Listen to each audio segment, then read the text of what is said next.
What's up, everyone? Tyler Tamboline here, aka Toe Tag and Tambo.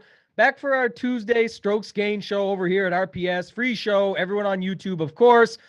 Rounding out, we're rounding down of the swing season. We've got this event, the RSM Classic next week. Got my boys Snyder and Uncle T here with me. And this is the hardest one to get right. All these names that they change up on us, but the Hewlett Packard Enterprise Houston Open. I'm calling it the HPE Ho. Love this event, though. It's actually when it was at the other course, not Memorial Park, which we'll get to here shortly. I had my best golf DFS week ever. The year that Poulter came back, the stats were wrong. He needed to get into the Masters. He ends up going on to ship it over Bo Hostler in an epic playoff after he drained the 18-footer with the chest pound to get there. So a lot of good vibes, good mojo going into this one. But I'll bring in my guys. Uncle T, I'm going to start with you over in the darkness. Not quite Bobby Gomes, but you got a little bit of a darkness going on over there. What's happening, my man?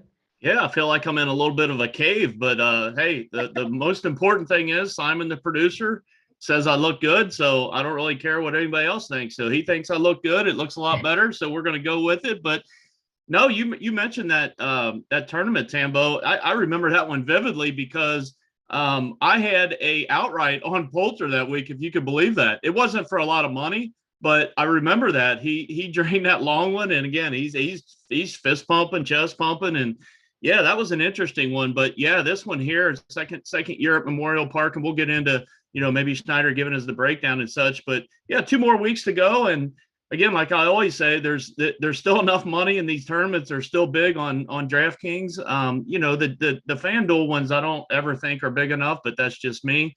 But yeah, it's a good tournament coming up this week, and we got some nice players up at the top of the field. A couple mispriced guys I think that we'll get into, and I got maybe a surprise pick for my winner this week. Oh, a surprise pick from Uncle T. When I say surprise, when I say surprise, it's a guy that I don't think really anybody's been on for a while, and I don't know. You guys might give me a hard time, but I'm good with it. All right, we'll talk about Jason Day later. I'll let you have it. Don't worry. But I'm still lost in the mix. You saying my producer says it's good. Like that's what is it, Milton on The Simpsons? My mom says I'm cool. So as long as you're good, my friend, as long as you're feeling happy, we're good with it. Guys, hit that like button. We appreciate it on the way in. I know a lot of you watch this after as well. So definitely keep going with that. The subscribe button, of course, bottom right corner. We're very close. I think we're pushing 7,000 now. So we're getting it up there. But let's bring in my other guy, Snyder. Snyder, what's happening, my man? How you doing this week? Hey, how's it going, man? Off of an all right weekend last week. My guy Mito kind of hurt me last week. I only played about 25 lineups, and I locked in 2 guys, and Mito happened to be one of them. I think I locked in Mito and Wise, so Mito was all right. I had some good 5 of 6s. Nothing really came to fruition. I ended up losing probably about 60% of what I had invested, but all in all, it was an all right weekend. I actually, round 1 showdown, one of our guys, I think it was Brad maybe, shipped the big one. I was right there behind him too. I ended up doing really well on the round 1 showdown and a couple of GPPs. I was free rolling basically from then on, so that was good. It's always good to see one of our guys ship something early in the week. 5K, I think he hit. It was either 5,000 or 10,000 he hit round 1, so that was good. Then we rolled into a good football weekend and back for this Houston Open, as I think this is going to be a much better event than we have seen here so far in the swing season. Yeah, this is another decent one. We've got a pretty good field here. You mentioned it. Yeah, the gentleman in chat there, 5K right out of the gates. I got to start playing more round 1 showdown. I always sort of leave it be a little bit because of my first round leader bets and stuff like that I just feel good about having already. But I should just start playing my main guys in round 1 because they always find a way to bury themselves in round 2 and then never get there over the weekend if they do make it through. So at least pick up some cash right in the first round, right? So talk to us about this event a little bit, Snyder. I'm going to keep it with you. We're going back. So they did play here last year, Memorial Park. We'll get into that in a second. Should note off the top, for those just not keeping track and are here for all the actual answers, we did have a couple big withdrawals today, and I start with that because last year's winner here at Memorial Park was Carlos Ortiz. He had to WD today, said a bit of an injury, played through it in his home country there last week and had a really good showing considering the injury, but couldn't do it this week to defend, which sucks. And then the other guy was Emiliano Grillo. So I think that was two guys that people would have been pretty invested in that got out early and let the people know. So good for the bankrolls for everybody out there. Possibly bad for some of the chalk we'll see when we get into the tiers this week. Appreciate you guys all in the chat. We see you there. We'll be able to answer questions as we go throughout. We'll dive in as normal. But Snyder, talk to us a little bit about this course here at Memorial Park, things you see, anything that stands out to you, and then, of course, some stats that you're lining up for this week. Yeah, we're back here at Memorial Park in Houston, Texas this week. Par 70 is going to measure right around 7,412 yards. This is a much longer and a tougher track than we've seen so far in the swing season. And we should see that winning score, I think, right around that -12 to -15 range, depending on how much that wind comes up, as we see here often in Texas. Golfers, so we'll see larger than normal greens here, too. They're going to average at around 7,000 square feet. I mean, that's really going to bring into that 3-putt bogey avoidance. That's going to bring that into play quite a bit here. There's only 2 water hazards on this track, but it's going to come into play on 4 holes. The Bermuda greens here are going to be really fast. They're going to be rolling right around that 12 on the step meter. 5 par 3s here too, which is unique. 3 of the par 5s and then 10 par 4s. 3 of the 5 par 3s are going to play over 200 yards, and 6 of the par 4s will play over 450. Over 20% of the shots here are going to be coming from 200 plus on average. And that should benefit the bombers here more. Some of the key stats I'll be looking at is strokes gained off the tee, approach, driving distance, and putting, more geared towards that 3-putt bogey avoidance. Yeah, I like that. I think, one of the things that stood out to me too was what you just mentioned there at the end. Not as many people look at that, but here, the bigger greens, the undulation, the faster greens, all that sort of stuff leads to guys. And that's where I think where last year what stood out to people was that Hideki and DJ both finished T2 after Carlos Ortiz. So the mention's been made. Obviously, those are the last 2 green jacket holders, everything that goes with that. You think about Augusta, I don't necessarily think that's a comp course for that reason. I think that to me was more about the class of the field, and those guys were just 2 of the best golfers in the world that happened to play the Houston Open last year, and therefore they, Carlos Ortiz held them off. Good on him. But I think that more in general, it does matter. Again, I talk about it all the time with a guy like Hideki. People come down on him quite hard because he misses a bunch of putts, but then they forget that those putts are all for eagle or for birdie or whatever, and it's not necessarily putting for bogey or double. He's just avoiding that, and he's having himself a good way to grind through it, and we saw that last year. Ortiz, 13 under. We are in Texas. There's some winds, all of those factors. Uncle T, anything else you want to add here for the course, stats, things like that you're seeing for this week? No, just a couple quick things. Got a couple of our guys, our loyal guys in the YouTube chat here. We've got Abrasive, I guess. I'm not thinking I'm going to pick Brooksy to win. We'll have to see at the end of the show. Maybe it is Brooksy. Who knows? And then my boy Gavitz 23, is that a Sawgrass Titleist hat? Yes, sir, it is. My boy Big T, when he went down to play Sawgrass a couple years ago, got me a nice lid. So appreciate you guys always hanging out.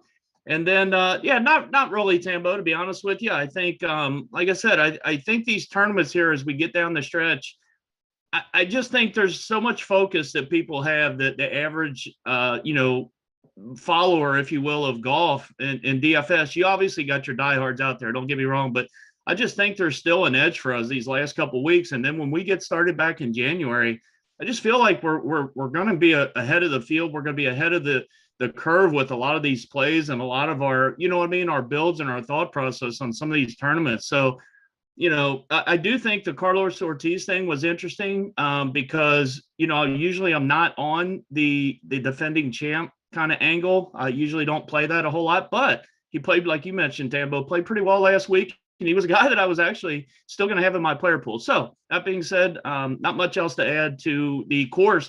I do think, Schneider, this won't play. You might have mentioned it. This won't play very low, right? I mean, as far as the scores. Correct. See, I like that. Yeah.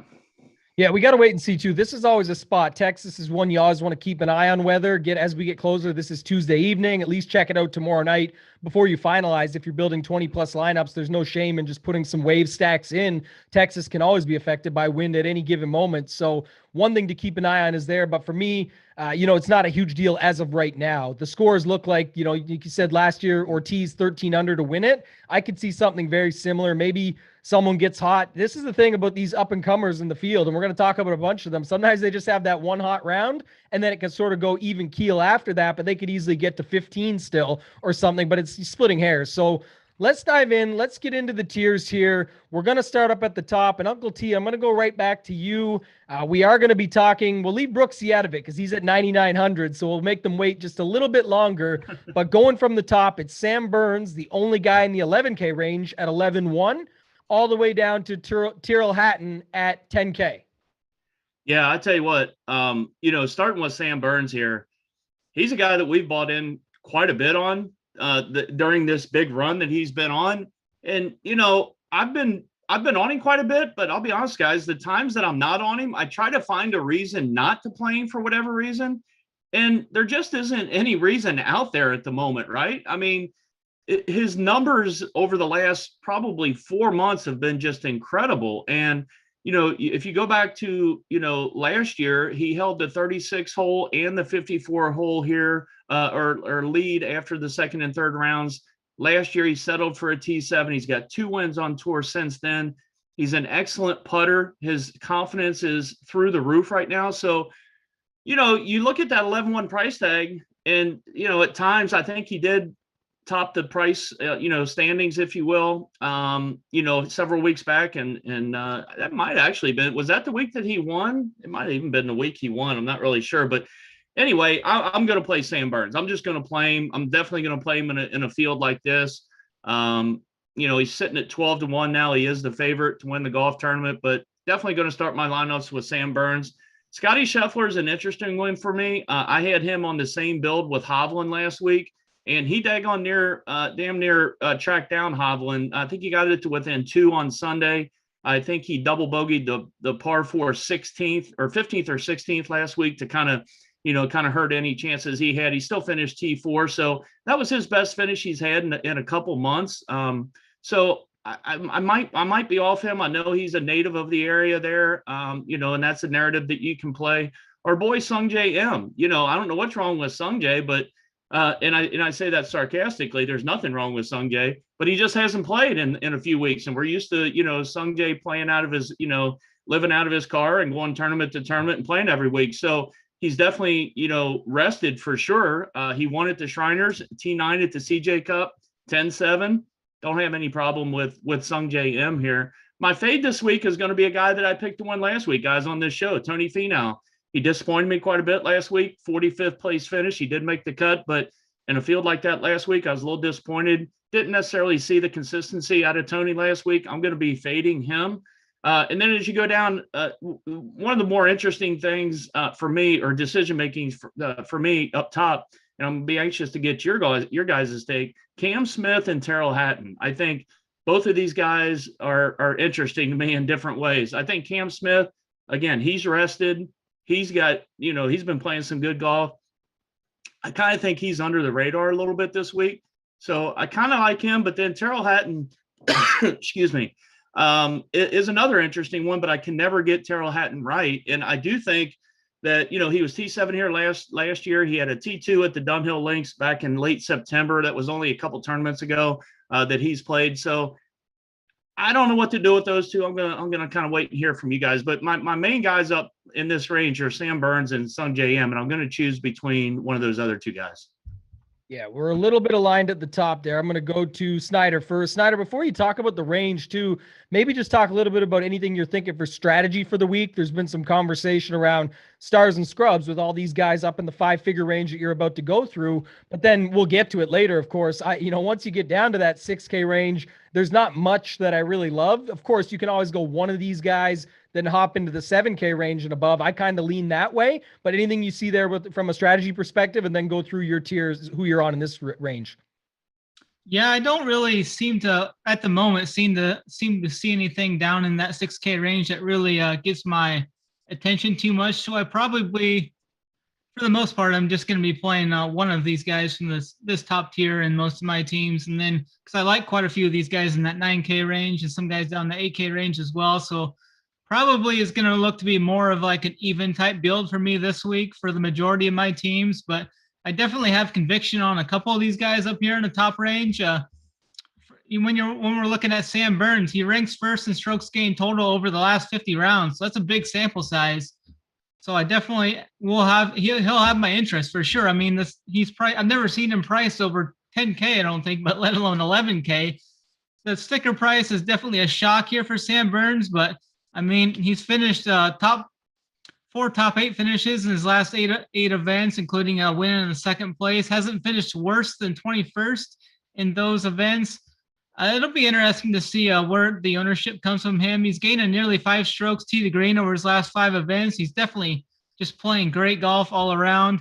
Scotty Scheffler, he comes off that close call last week, and he's still looking for his first win here on tour, but he comes to a home game here in Texas. So definitely I'm looking more into him. It's going to be either Scheffler or Burns for me if I pay up to top for the top guys. I definitely think the win is coming here soon for Scheffler. Last week was his best strokes gained total week since the U.S. Open back in June. So everything was clicking for him last week. Definitely feel that win's coming, like I said, for him. But the guy I like most in this range is going to be Matty Wolff. I feel like he's got that confidence back.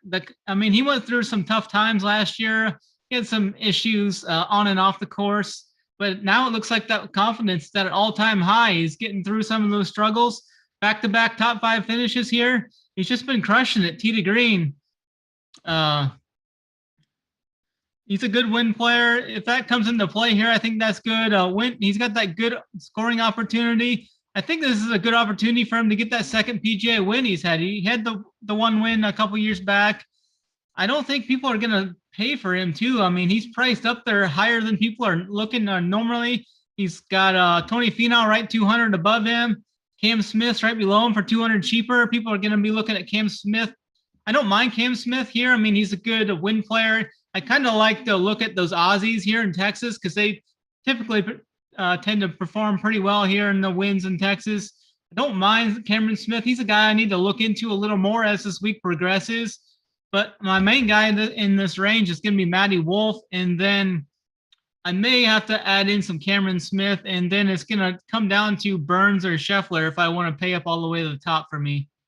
Yeah, one of the things that's been extremely difficult in the swing season for not just us, but for providers and people out there putting out ownership projections has been to predict just those because it's really tough. There's so many names. The prices are inflated. It's really tough to gauge. And I just wonder at the top how it's going to go. Like Scheffler had a good week last week. Everyone wants to go with Texas ties, recency, all that. But for me, I'm just going to pay up and take Sam Burns. Uncle T mentioned it. You mentioned it. I think he's the favorite for a reason. And one of the things that I liked quite a bit actually was when I sort of roped out the stats and saw where he lined up. The 3-putt avoidance was still there. He's the best in the top, top 15 in the field. He's the best at 3-putt avoidance. On top of everything else, we always loved him as Bermuda Burns, back on Bermuda, a good putter in general. Just so I think that's where he gets those wins from, and people don't give him enough credit for that. And then he's got all the other stats that you talked about, Snyder, that lined up for strokes gained and everything, approach, ball striking, birdies, all that stuff across the board really makes a lot of sense. So I'll just hope that more ownership goes to Scheffler, and I'll make a stand there and go with Burns. It wouldn't surprise me in the least if Scheffler got a W in Texas for his first win and all these things, but I just won't be a part of it this time around. I'm going to stick with Burns. I like him here. I like Sungjae, who Uncle T mentioned. I think he's pretty interesting up here. I was on the Fantasy Golf Degenerates podcast last night, of course. I had a guest this week with Ryan Baroff. He brought up some Honda Classic correlations. I thought that were pretty smooth. And you look at a guy like Sungjae who won there, and then just in general, it's wind. It's a tougher track. Get Bermuda, all those factors that make sense that do line up. So I kind of like Sungjae. And then I'm with you. I really wasn't on much else up here. I could take a few flyers on Finau and Smith. Smith, I got to look more into. I think I don't know how popular he'll be, but at 10-2, when you look at the stats across the board, pretty much, so top 5 in birdies or better, DK scoring, bogey avoidance, 6th in par 5 scoring. There's still 3 par 5s here. And then he's one of the best at the top in 3-putt avoidance besides Sam Burns. And he's actually just ahead of Sam Burns in the around the green play as well, which if you remember last year with Ortiz and look at some of the stats, he was number 1 in around the green play. And that's because you can just bomb it out here, hope to get a second shot as close as possible and land it on one of those bigger greens. If not, you just got to chip it up tight and then make your par and move on and collect your birdies where you can. So I think Cam Smith is becoming a little bit more interesting on my radar at the bottom of that 10K range. Uncle T, back to you. Let's go to this 9K range. Braysuv earlier was talking about your pick to win. Brooksy, you don't got to give it now, but we'll start with Brooksy. It's Brooks Koepka at 9,900 off a miscut all the way down to Patrick Reed at 9,000 at the bottom. Who do you got? Yeah, obviously it's a shorter range. Not as many golfers, obviously, with Ortiz withdrawing from this range. So we've only got 6 golfers up top at Brooksy. He's 28-1. I think actually I've seen him all the way up as high as 32-1 to win this golf tournament. T5 here last year, but obviously, as we all know, we follow Brooksy probably closer as far as, what he does on the course, off the course more than anybody. He's been in just terrible form for sure. Obviously, back at the Ryder Cup, they had a good time, did the Americans, and, he didn't play poorly, didn't play great, but, obviously he got to taste that. But you take that out of it, not that we're ever equating really that into anything a couple months later, but really that's the only kind of success he's really had on the course the last couple months. But, if you want to play this narrative, he helped with the renovation of this course. He obviously is playing these last couple tournaments of the season for a reason. I don't know that he's just trying to show up and, miscut on purpose. So I don't know. I think he's interesting to say the least this week. Again, I've got him on DK Sportsbook at 28-1. Like I said, I can't remember if it was what the other book was earlier. I looked at it, was 32-1. It just feels like, for the 7th or 8th guy here on the DK, pricing list, that's just, it's just going to be a bet for me. So Adam Scott, Schneider mentioned the Aussies, usually trying to target them. I'm actually an Adam Scott guy. I love the guy as far as his golfing, over the years. But boy, I really can't find. It's probably one of the easier fades for me. He is rested since the T5 at the CJ Cup, but I can't pay $9,600 for Adam Scott. Joaquin Niemann, price right back up, right, guys? We talked about it on this show last week, $7,800. I think he was last week in Mexico at the Mayakoba. He was one of the more mispriced or underpriced or value guys, at whichever angle you wanted to take it. In that field last week, he finishes, T5, played pretty well. Now he gets priced all the way back up to 9,500. I'm going to probably pass on Joaquin Niemann, but I get it. The other guy I like in this range is Taylor Gooch. He's similar thought process for me as Sam Burns. I've been on Gooch quite a bit, but then the weeks I don't play him in this stretch, he's playing some of his best golf of his career. I try to find weeks where I feel like he's going to have some negative regression, and he just doesn't show it. The guy's playing really good golf, closed with a 74 last week, or else he would have, maybe gotten in there to contend last week, comes in elite form, and he was T4 here last year. So really like Taylor Gooch. I'm going to save Aaron Wise for Schneider because, I'll wait to have his take there. Aaron Wise cost Schneider 100 Schneider bucks to Uncle T last week, so I'll let him talk about that. Patrick Reed, the only thing, guys, I'll say about Patrick Reed, I'm not playing him in DFS, but what I will say is he's 40-1 in a golf tournament that, again, isn't overly loaded up top as far as the studs. So I will say, he played a little bit better a couple weeks ago. I don't know. I think he's interesting at 40-1. I won't play him DFS wise, but at 40-1, 42-1, I think he's a decent outright bet to put a couple dollars on to win the golf tournament. Yeah, I feel some of the same things that you're saying there. Like, that's the situation. So I thought about Reed till I saw him bust out the PXG driver, and then I was really thinking no chance. But as far as a bet, I was never thinking about him in DFS. This range is pretty clear cut to me, but I'll let Snyder talk about it first. Snyder, what are you doing here in this 9K range this week at the Houston Open? I've got 3 guys I'm mainly targeting here. First of all, it's going to be Brooks Koepka. I don't usually back Brooks in non-majors. Hold on. You got to say it right for the show. Koepka? Koepka, there you go. All right, yeah. I don't usually back him in these non-majors, but I like the odds on him. I already bet him at 3-1. I think I'm going to also back him for DFS this week. He's under 10K. I feel great. He's got great value here, I think, definitely for his talents and ability in this weaker type field. I'm not really worried about the missed cut last week. I didn't expect much from him last week down in Mexico. He's probably more worried about hanging out with Jenna on the beach, so definitely putting nothing into that missed cut. Most people have talked, like Uncle T talked about him having a hand in these renovations and stuff. I think it could help him out here. I mean, he did finish 5th here last year, gained over 10 strokes total. So Brooks is the guy I'll be looking. I don't think many people are going to go to him because that the motto or whatever is kind of gone full circle here where people don't play him in non-majors. So I expect him to have a lower ownership percentage here. Adam Scott, I'm with Uncle T. I just can't pay that price for him. I mean, I look to roster him more so when he's in that value range, in that 7K, low 8K range. Joaquin Neiman, same deal there. I just can't pay that price for him. He did play well last week, but I'm just looking at a couple guys under him I like much better. Taylor Gooch, he's playing some of the best golf of his career, like Uncle T said. 4 straight finishes of 11th or better. He loves playing golf here in Texas. I feel like his game really fits the style needed here. You can battle these wins if needed. 4th here last year, gaining over 11 strokes total. I love going right back to him this week. What I feel is a fair price tag for him, too. He's just playing absolutely great from tee to green. Definitely want to continue backing him. I'm going to keep riding him until it hurts me. And another guy I'm going to keep riding here is Aaron Wise. He's another guy I've been on all swing season, basically. Solid 15th place finish. It was a little hurtful last week. He did finish a few strokes back as Scotty Scheffler. It cost me a couple dollars, but it is what it is. I'll be jumping right back to him. He's 5 straight events inside the top 26, gaining over 5 strokes total in his last 4 events. Finished 11th here last year. He was solid across the board, stats-wise in that event, too. Gained over 2 strokes approach around the green putting, 6.2 strokes tee to green here. He's another guy that I think has a fair price tag here in that low 9K range, and I'll be looking to play.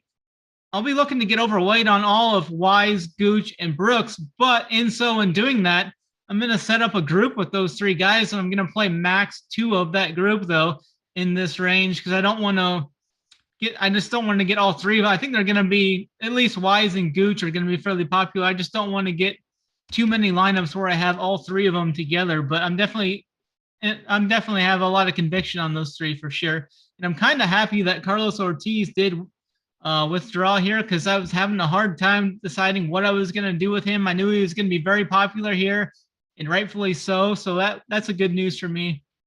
Oh God, bad news for me. I wasn't playing him at all. I wish he stayed in so I could get lower ownership on Gooch and Wise at the bottom, because I'm with you. I like both of those. They kind of are following the same trajectory where they just both don't seem to stop. They've got some great finishes in them. Feels like they're pressing for a win. I mean, Taylor Gooch feels like Sam Burns for $1,800 less. I think the price is more than fair for what he's been doing. He basically plays the same type of game. He seems to be right in the mix every single week. It feels like one of these guys is going to bust. So I wouldn't hate if you even set up a group of those 2 and just set at most 1, because if you're going to have a guy like Burns or Im or someone above them, Cam Smith, I don't mind making sure of that. And then even when you get into your balance builds, use your Brooks and Wise or something like that you could do there, Snyder. But for me, going back up to the top, and I got to talk about this one. You guys have been a part of this with me before in the past, I believe, but the Brooks bet was easy for me because they did this at the Waste Management at 40-1. No real form, nothing going on. Guy goes out and ships the thing. You just can't put a number like that on a talent that big. And 30, I think, is still the same thing for this field. I don't know if people are going to play him. I think you're right, Snyder. People do typically look at him now in regular season events and say, well, even swing season or not, Uncle T said, he's here for a reason. Got to go out and collect these points. You can't keep coming into these softer fields. This isn't a soft field, but it's definitely softer. And I'll talk more about that in a second with my guy, Adam Scott. I said, my guy, Adam Scott. I know neither of you guys like him, but Brooks, if he doesn't show up, then that's fine. But I'm going to bet him. I'm not going to play him this week in DFS. I'm going to play Adam Scott. I want to talk about this real quick because I've been on this in the past. I personally don't like him when he's 7,800, because what that means when he's 7,800 is, yes, it's probably suitable and better for his talent, for his results and the charts. If you look at them, how that would output, that kind of makes more sense. The problem is the fields that he's 7,800 in is like the fields he always plays. It's the hardest fields in the world, the strongest fields in the world, with like 45 of the world top 50 at one of the hardest courses, or a major or a WGC or something insane like that. And hey, you go back to the Wyndham, a field very similar to this, and you got a situation where he was putting 5 feet for the win and ended up missing it, unfortunately, but it didn't matter at that price. It's the same thing here at 9,600. Geez, if I get him all the way to the end putting for 5 feet for the win, I'll be more than happy. But I like Adam Scott in a little bit weaker field where, again, we know a lot of the names and we know these guys because we're grinding swing season. But at the same time, I think he's still definitely a much better talent, and he's still got it in him to go out and be able to win a golf tournament. So I do like Adam Scott. Vegas likes him. I think he's like the same number as Brooks. He's a 33 or something like that. That's right sitting there. So I don't, most would frown upon it, but I'm going to play Scott. I'm going to play Gooch, and I'm going to play Wise. And I'm hoping Neiman doesn't come through again. Like we said it last week, he kind of burned us a little bit on that. We said at 7,800, you could easily go off him if you wanted to. But we knew the price was wrong, but the thought was he always does come top 40 and not often comes top 5, and he goes out and burns right out there with a T5. But here we go back to it. Gooch, Wise, and Scott for me. Uncle T, any other thoughts on that? And then if not, bring us into this 8K range. Yeah, one quick question, Tambo. You bring up some good points about Scott. Like I said, I really like him as a golfer, and I play him probably more than most, but just not this week. But when I was looking at him, what would you, because you're clearly going to play him, he's what, the eighth highest ranked or price golfer, 96. Depends on your build, obviously, as well. But what would you expect? What do you need out of him at 9,600? And again, I know there's a lot of factors in as far as roster construction and how you're going to utilize him in your builds. But what would you take at it, or what do you think you need out of him at 9,600 for it to be a good week? Because I couldn't figure out that he would, you know what I mean, that he could factor in enough for me to play him, I guess is my point. Yeah, Delrose Sports fair? In the chat. Scott for me over Reed. We just talked through that range. I definitely like Scott. But to answer your question, Uncle T, it's a challenging one because I think that question gets asked too often. Like, oh, this guy's 11K. He has to win at 11K. Well, that looks obvious on paper when you're paying that for a guy. You want him to go out and ship the thing. But there's often times where the lineup can still get there. And that's sort of the thing for me. And the biggest challenge is we just talked through it at the top, Uncle T. So hopefully this can answer your question better. But I don't like very many guys in the 5-figure range. I know why they're there. I know their names. We know who they are. They're good golfers, but I don't love them for my lineups this week. And same thing in the 9K range. I only like these 3 guys. So what I need for him to do is to make the cut and beat all the other guys around him. And sometimes that's all it takes. You go back to, I'll give you a real life example. I believe it was the 3M when Bryson won it. And Wolf was right there in the mix. Wolf was like 6,800 that week, something ridiculous, and he just couldn't get it done on Sunday. And Bryson went out and shipped the thing. But there was like 2 guys from 9K and up. I think it was maybe 3 guys. It was Bryson, Finau, and English or something like that year were the only ones that even made the cut.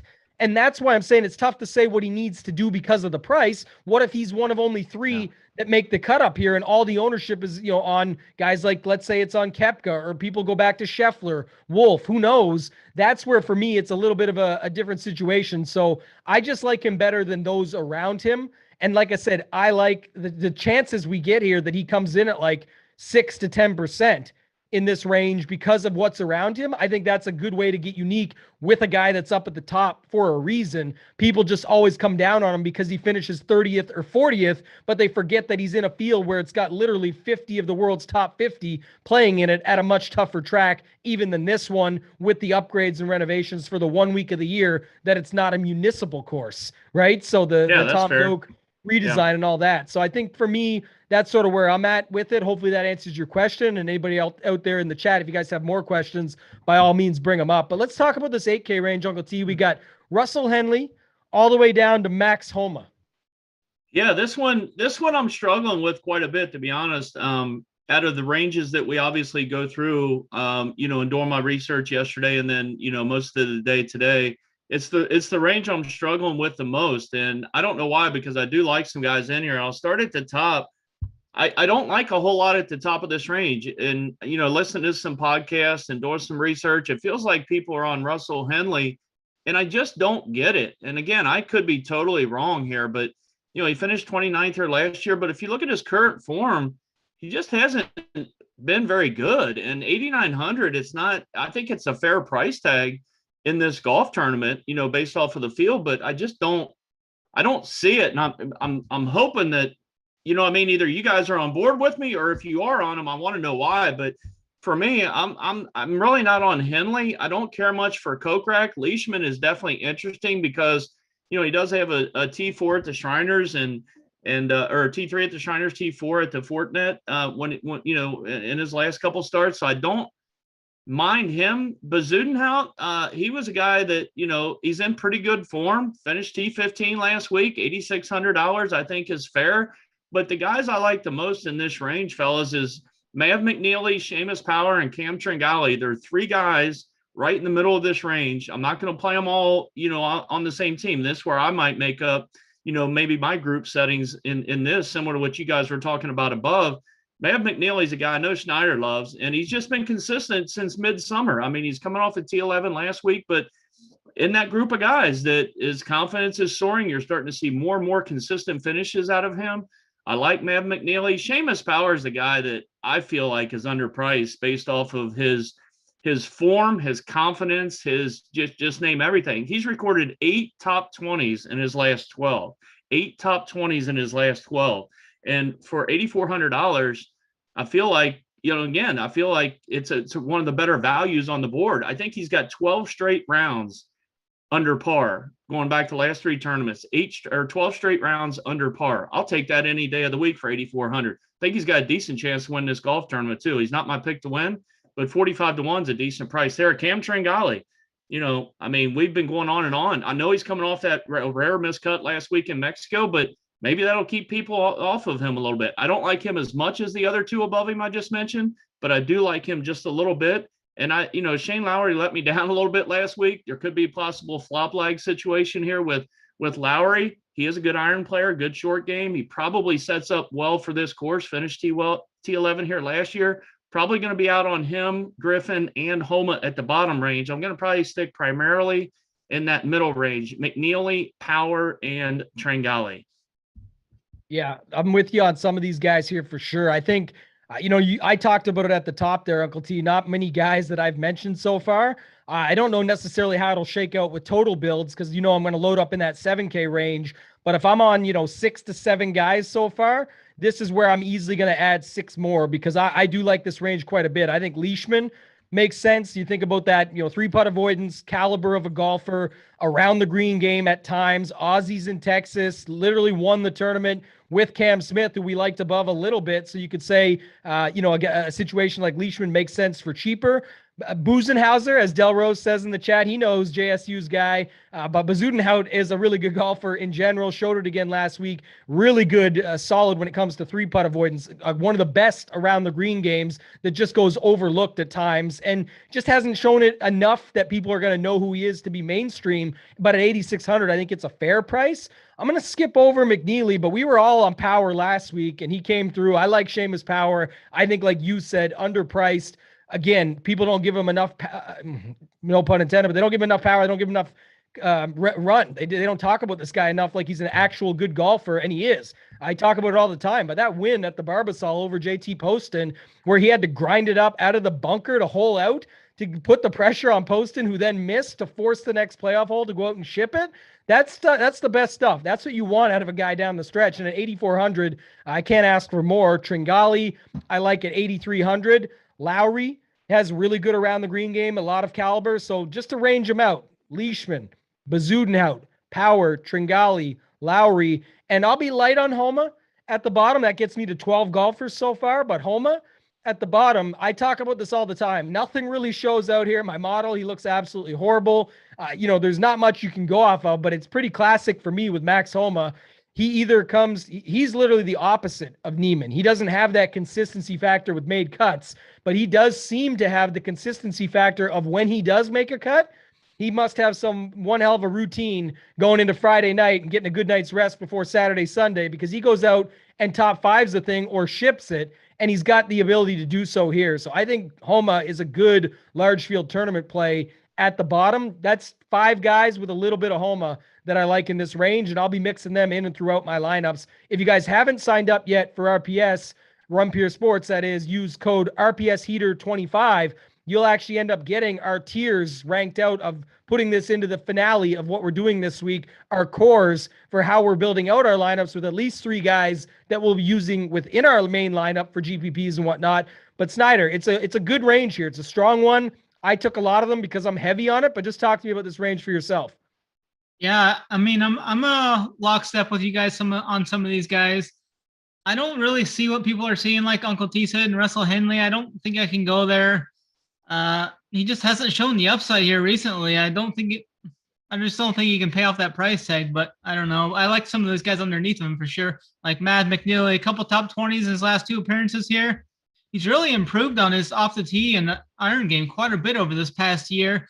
Really like how that's molded him into a much better golfer, and he's in the mix for top 20s consistently now. Coming off that solid 11th place finish last week, gained over 6 strokes total.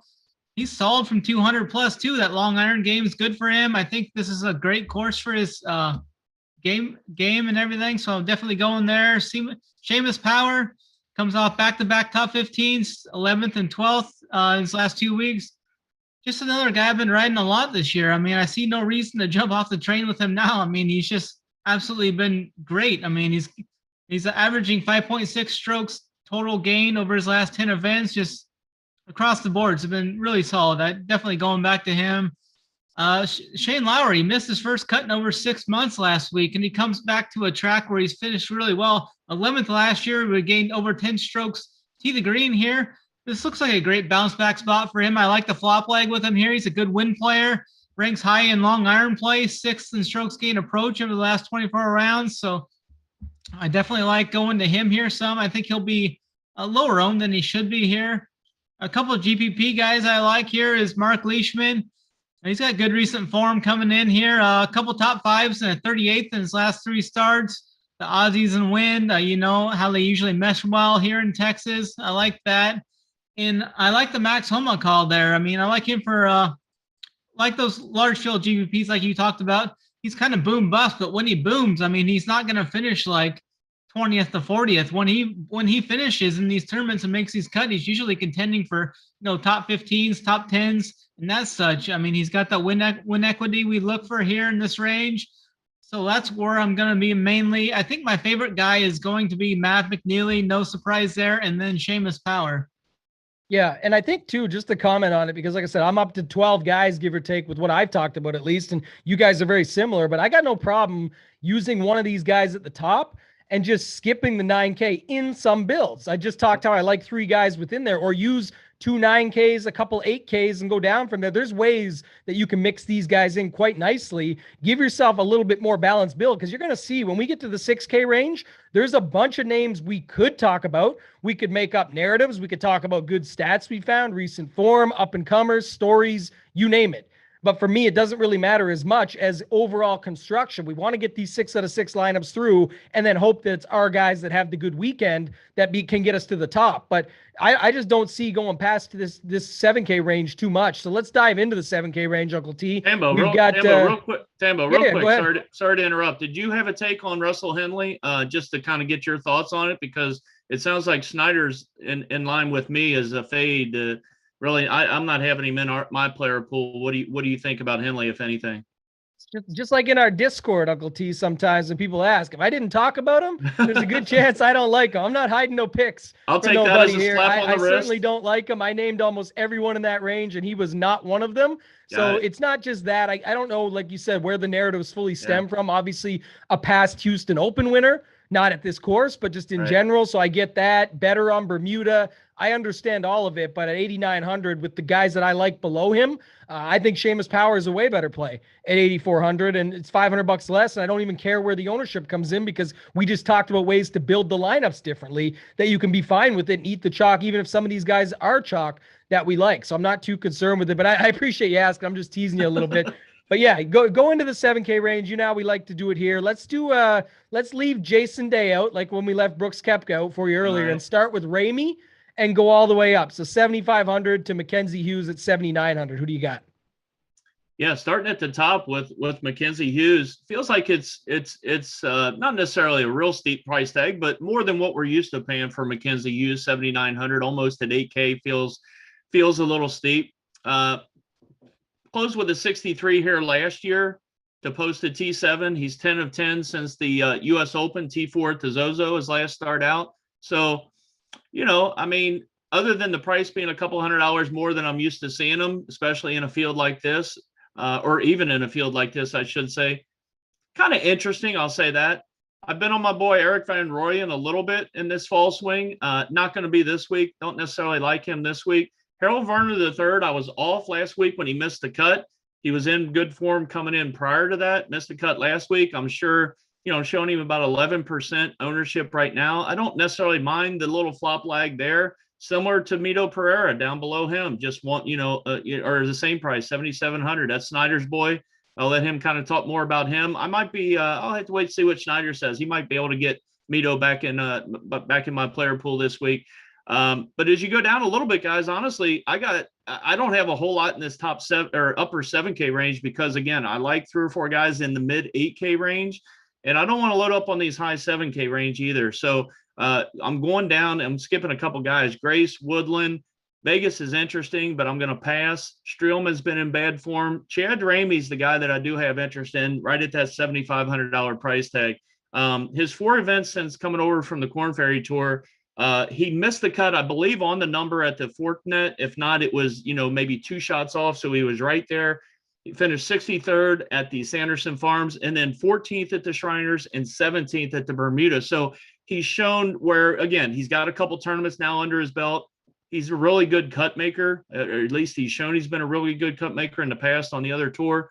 I kind of like him in this $7,500 range as a nice value play, maybe here in this mid 7K range. Yeah, I can get behind that. Go ahead, Snyder. You go just 7,500 and up, and then I'll give my plays and take us into the bottom of the 7K range because that's where I like a lot more guys myself.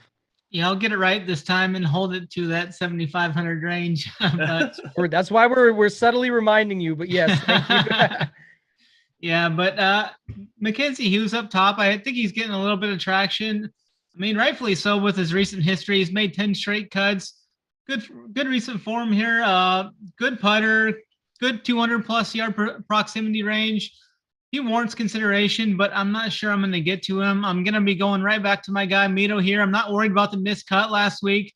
Yeah, it sucked and burned some people. I hope it gets people off him this week. Then he still tops the charts in strokes gained tee to green and ball striking, second in approach and bogey avoidance over the last 24 events. Last week it was his worst graded strokes gained total in the database I could find, and maybe he was just out there having a little too much fun down there in Mexico. I don't know. I mean, he comes back to Houston here. He can reset.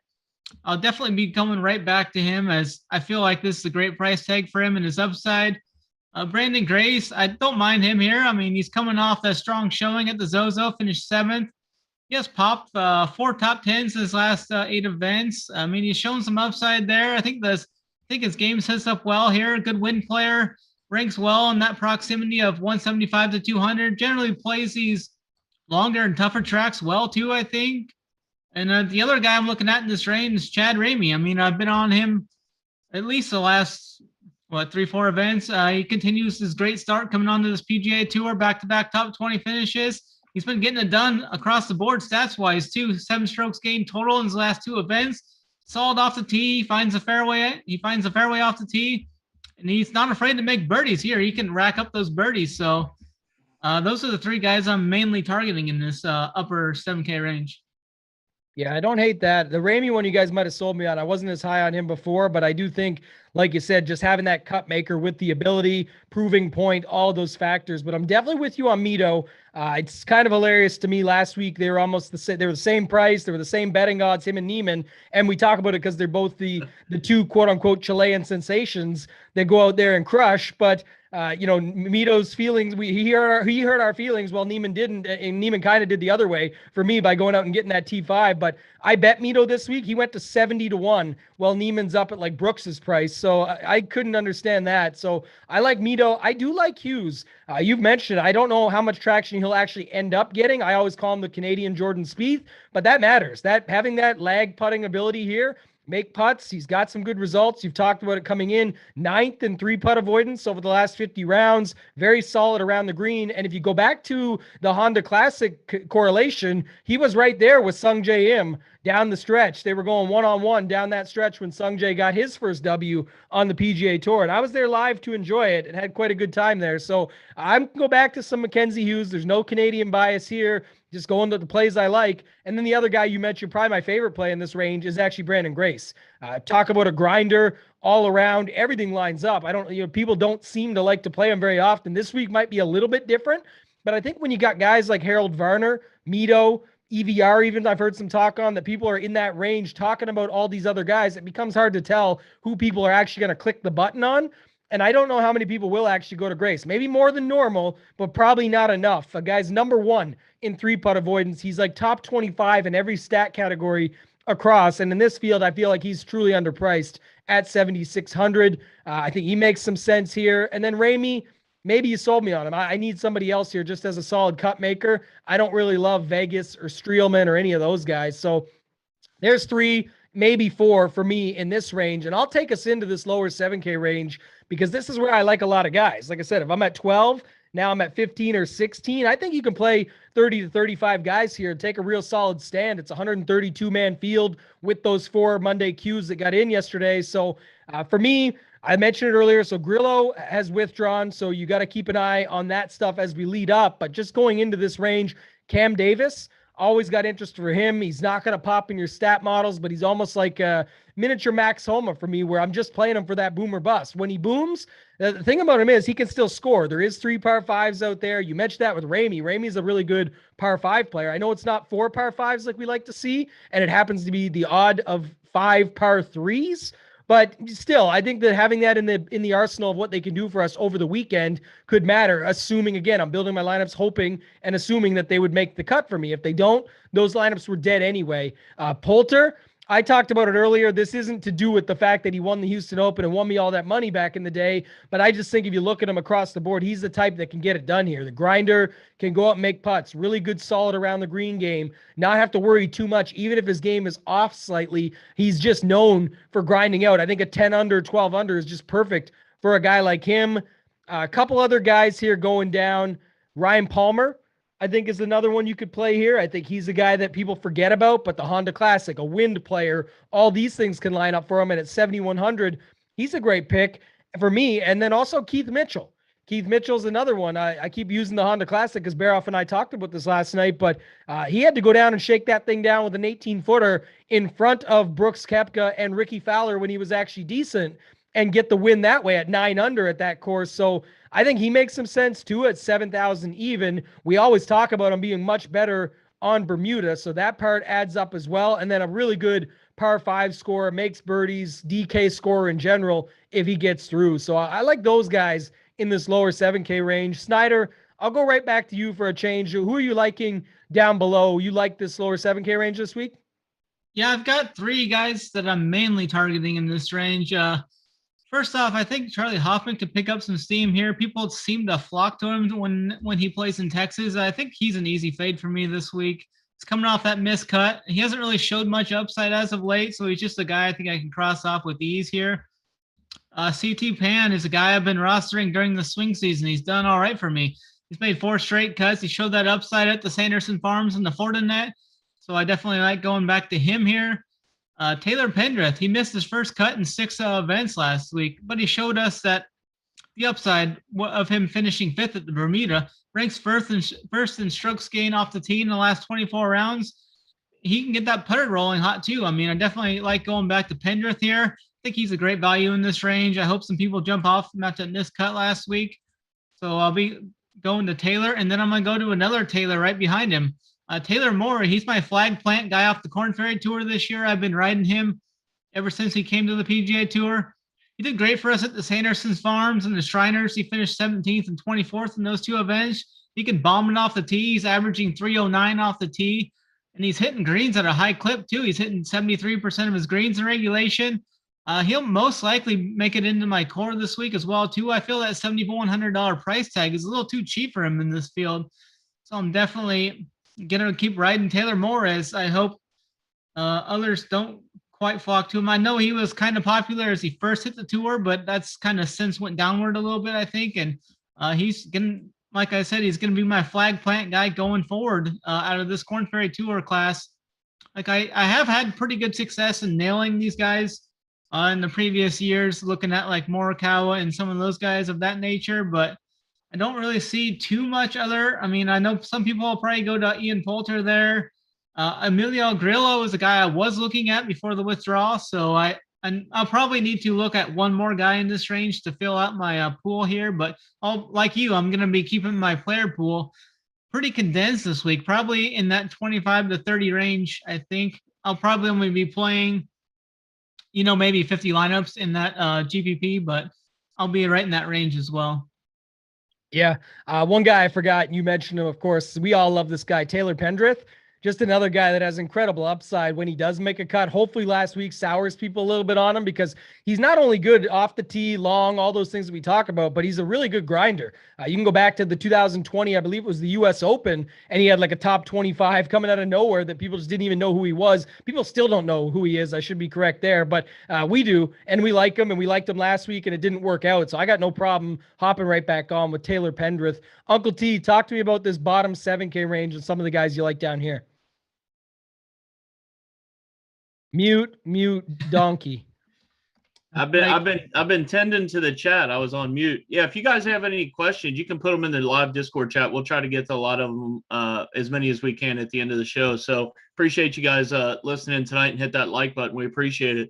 I'll start right in the middle there with Pendrith. You guys both kind of stole my thunder. Tambo knows how much I like Taylor Pendrith. He's coming off the miscut last week. So if you go back to the last round at the Butterfield a couple weeks ago, guys, he shot a 76 on Sunday, and then he opened last Thursday with a 76, which is definitely disappointing.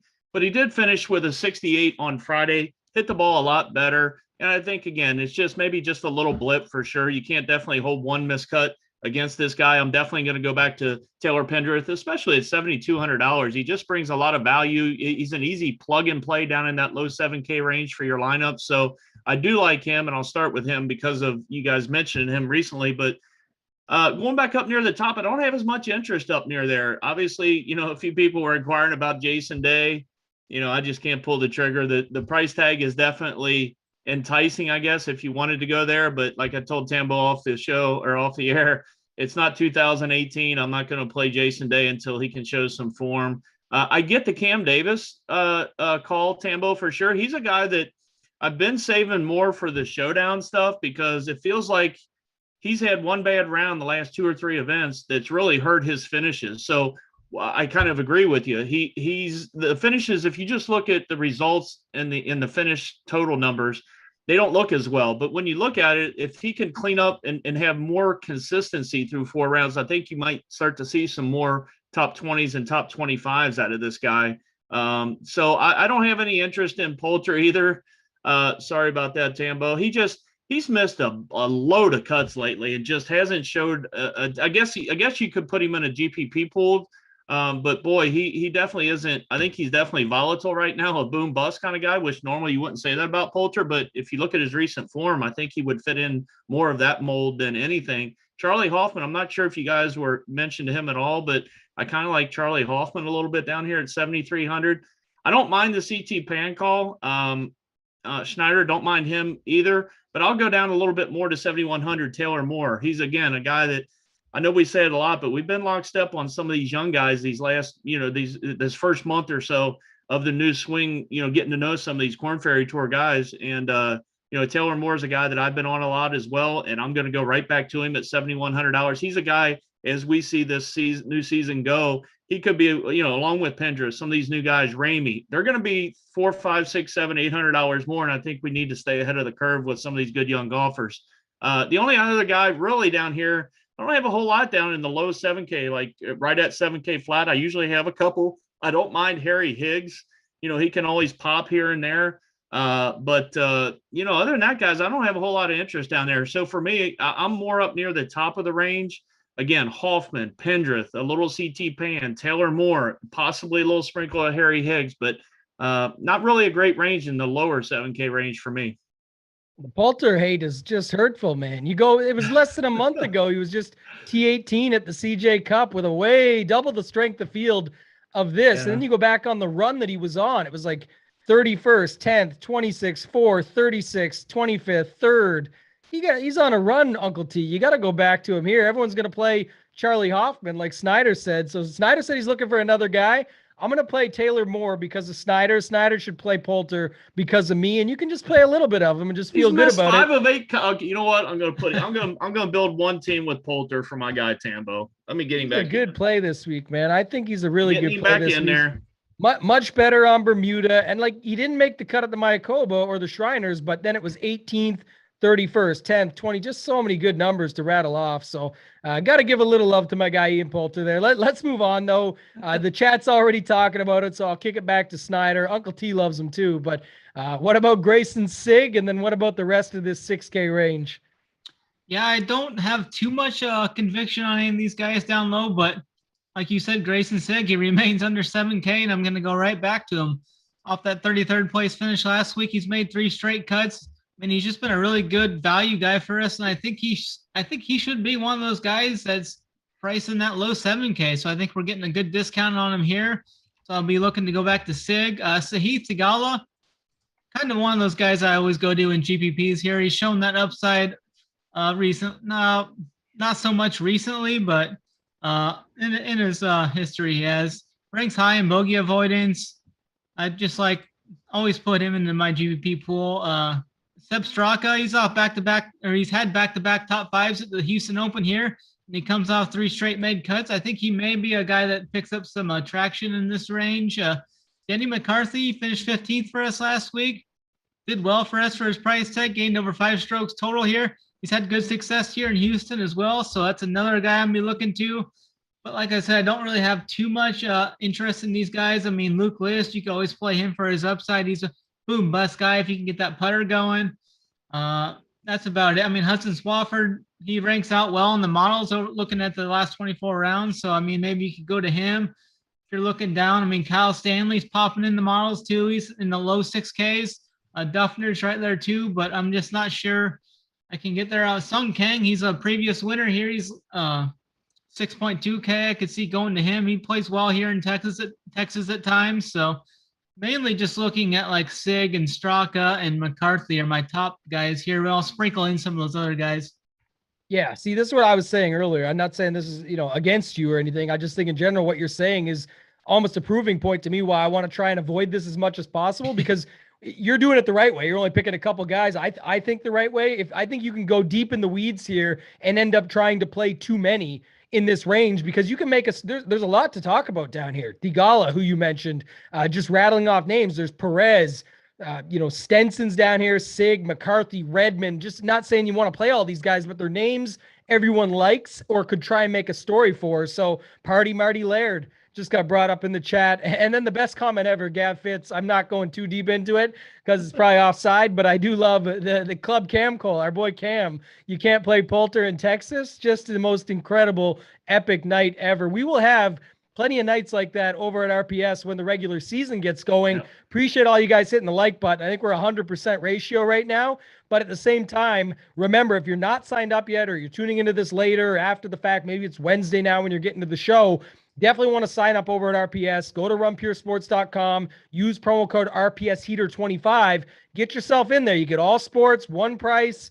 Hop in. You go into the Discord. All of this is happening. And we get into the regular season, as far as PGA goes especially, we've got a lot more shows, a lot more Showdown content. We do special shows for the majors, Big T, Hoop, you name it, a bunch of other guys on top of the crew we've got here and others. So it's a lot of fun. You're going to want to stick with us and be a part of it as we get into the regular season. Let's round this week out, though. Uncle T, what do you got for me here down in the 6K range, if anybody, that you really like?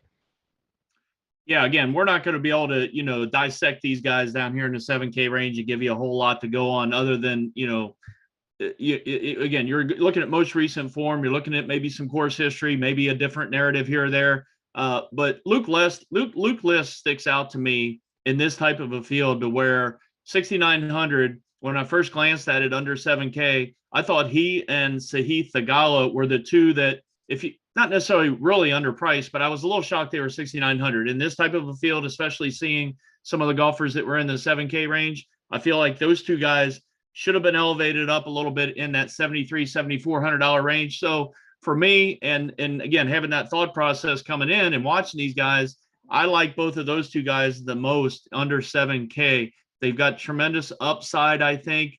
Again, a lot of these guys down here, they're going to be boom bust. I mean, they're down here for a reason. They're not as consistent. Going down a little bit, don't mind the Grayson Sig call. Sepp Straka, I'm on. Denny McCarthy, I'm on. If you go down really far down there at 6,500, Andrew Putnam is a little bit interesting. But yeah, for the most part here, I'm going to be sticking up with possibly filtering in one guy here and there under 7K, but I'm going to try to do my best to not really utilize any of these guys down here. So I'm not going to try to, give the chat or you guys that I'm not going to play. So yeah, how bad is it that we're one more guy, list? Tambo, one more guy, and he did hurt me last week. He let me down. Scott Stallings. If you look at him, he's got a fifth, a sixth, sandwiched around 3 missed cuts. So he does have the ability to score well, and when he does play well in a tournament, he tends to pop really well. Especially, I could see a top 15 or 20 out of him. But also, you can. So again, to get back to my point, there are a lot of boom bust guys down here. But if you're looking at GPP guys, a guy I like to play a lot in Showdown as well, Scott Stallings is down there as well. Yeah, and I don't hate that. What I find is a little bit, and I'm not saying just with him, but like Bermuda, Fortinet, Byron Nelson, like these are tournaments where you're getting, 18 to 20 under.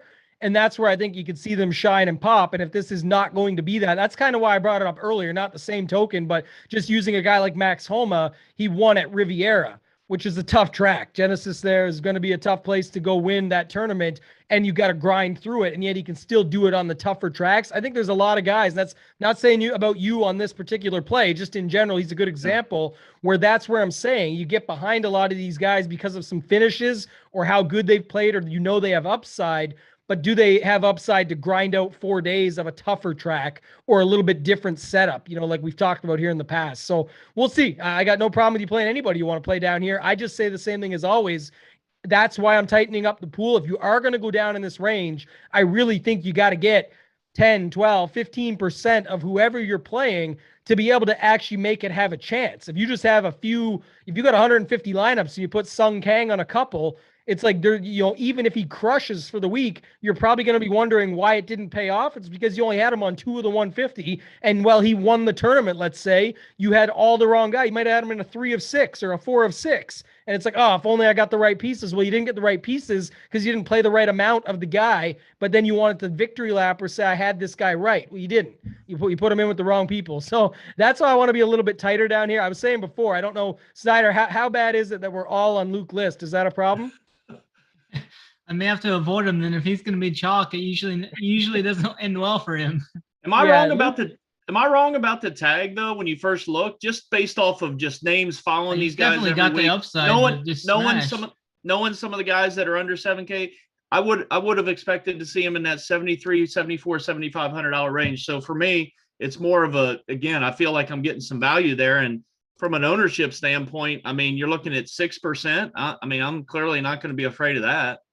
Yeah, it's not nearly the same form, but if you go back with Luke List, one of the things I liked was you'll probably recall the Honda using that same correlation where he came second to JT. JT got that extremely lucky bounce off the rock up onto the green, then was able to make it through and beat him in a playoff. And then he came like third at the RBC Heritage, which again, not a correlation to me, but at the same time, a little bit tougher track, tree line, got to grind it out. This is not that for tree line and all that. I'm saying, but when it's, tougher tracks that you have to go out, beat a stronger field, third place there at 6,900, he feels like a bit of a value to me. I can go back to Russell Knox, another guy. I don't want to say Brandon Grace Jr., but in the sense of just an absolute grinder that can go out at times and be able just to make it through on pars alone, score where you have to, and then find your way moving up the board. So I do like him. Straka, I love that call, actually, Snyder. I fucking love that, actually, is what we always say here at RPS. If you watch the Big T setup, the best cameo of all time. If you haven't watched it, you got to tune in on Sundays for our Off the Chalk show. And then the Morning Wood is where they preview it right before. You watch the Off the Chalk show, follow it up, get to see that cameo with Russ Hanneman there, and then you go from there, from Silicon Valley. So I think it's just an incredible one. We always use that one here. Seb Straka, though, I do like quite a bit down at the bottom. And I had another guy. Oh, yeah, Brandon Hagee. Another guy. Just makes cuts, has good upside, had a good Honda Classic. So I'm just using a correlation play there. But I think he's good at 6,400. After that, you can run into trouble because there's names that you could mention. Tyler Duncan, Kyle Stanley, Bramlett. Like some of these guys will pop. I just don't want to go too far into the weeds. Like I said, you have to play enough of them. And I'm already pretty good with those 4 or 5 other guys that I mentioned. So anything else that you guys want to talk about here, Uncle T? I'll flip it back to you first. Anything else for this week that you want to bring up? No, not for me. I think we pretty much covered it. I think it's going to be a fun week. I think we've got enough, kind of, guides on how we want to do things, how we want to construct things. I think we're going to have some good mojo this week. I think there could be somebody in our chat here. We had, like you said, appreciate everybody hanging out, hitting that like button with us every week. There's 30, 40 guys here live every week that grind with us. I think we're going to have a big hit this week. I feel one coming either from one of us, or if it's not one of us, obviously we want to see one of our guys in chat win some money. So no, I'm looking forward to it like always. Yeah, I'm with you on that. I think that's the same. And Snyder mentioned it earlier, but I'll get your final thoughts in a second, Snyder. But he said, we're grinding through the swing season and it's tough. It's a challenging time. Honestly, it's fun to still play. The money's still there. We've had some good results. We've had some close calls. I know last week, the cores, the tiers, everything was really solid. You could build some good 6-6 lineups off those. Just if you didn't have Hovland in them, that might've been the problem because obviously he went on to ship it, but we were right there in the mix. And I think we're going to be the same this week, but where I think it's really going to pay off, if not this week, is going to be when we get into the regular season, because then you're really going to start to notice those price discrepancies when everybody else is back in on all the big names that we expect to see and expect to do well. You'll be able to pick off some of those price discrepancies, be able to find some lower owned values and things like that as well. So Snyder, final thoughts for this week for the Houston Open from you? Yeah, I really like those thoughts you just brought up there. It's definitely going to pay dividends for us in the long run, I think. As far as this Houston Open goes, I'm probably just going to be using this as more of a fun event. Again, like normal, I'm going to play lower volume, probably just throw 50 lineups or so into a GPP for fun and hope to have a sweat come Sunday. We've got all these other sports going. College basketball just started today. Stevie Boynton's heading that. Big T, myself, and Kurt also have cores up for that. So we got college basketball going. We got college football going. It was a good weekend there. We got NBA going. We just got all these sports, and NFL is the main deal. So, I just play this PGA during the swing season for fun. Just hope to have a sweat come Sunday. So it's I'm not playing cash or nothing for PGA, as the contests just aren't that good for those type of contests now. But the GPPs are still up there. There's a lot of money to be made here. So looking forward to just having some fun here and hoping to have a sweat here come Sunday.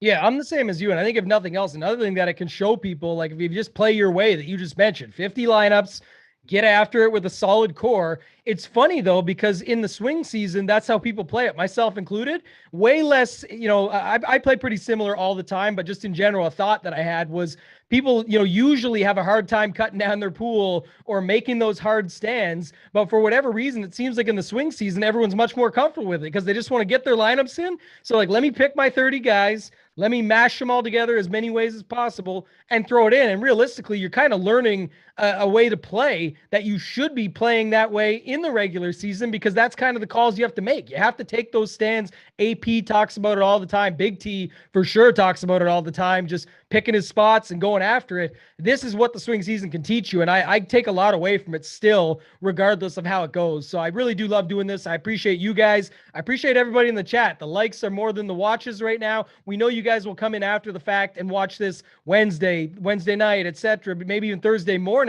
So hit the like button and subscribe. Stick with us. We've got one more show for the swing season, same time, same place next week here on this channel, Tuesday, 8:30 Eastern for the RSM Classic. Other than that, thank you and good luck. Whoa, where's our picks at? Oh, we're picking winners still. On, I thought we picked them all. No, we got our pick segment. Who we're going to pick to win our long Wait shot. Wait till the outro to bring this up, Uncle T. Okay, I'll start with you. I want to go quick because the UK Duke game just tipped off, so I need to go watch my Big Blue. But no, for me, my long shot, I'm sticking with the theme of our show. I'm going Luke List down there. I'm going to take a shot at Luke List down there all the way at 67 or 6,900. I got him 150 to 1 in a tournament like this. So Luke List is my long shot, and go back to the top of the show, boys. Abrasive, called Uncle T shot. Brooks Koepka is going to get it done this week. I can't remember the last time I've taken on any of these shows Brooks to win, but I just feel like it's coming. I feel like he could win this one going away, fellas. So Brooks Koepka is going to be my winner this week. Okay, yeah, and it's all good. I love picking the winners. I thought we picked plenty throughout the show, but you wait till the damn outro after final thoughts and everything to say, whoa, wait up. Why didn't you remind me earlier? So Snyder, kick us off. Give us your pick to win and your long shot in either order. My pick to win this week is going to be Matty Wolff. He's rolling in with that good mojo. I think he's going to keep going here, and he's going to cap it off with the second win here in Texas. And my long shot's going to be Mito Pereira. I mean, 80-1 seems pretty hurtful for him. I've already bet it, so I'm definitely going back to Mito here. He's one of my favorite guys, and I'm going to be rolling with those two. Yeah, Snyder never picks 100-1 winner. He always wants to get that 80 in there. He sneaks it in there. 70. He never wants to go outside of that, but it's okay. We'll get there. We got one more show next week for it. I do like a long shot here. List was good, like you said. The other, I did bet this guy though at 150 was Keith Mitchell.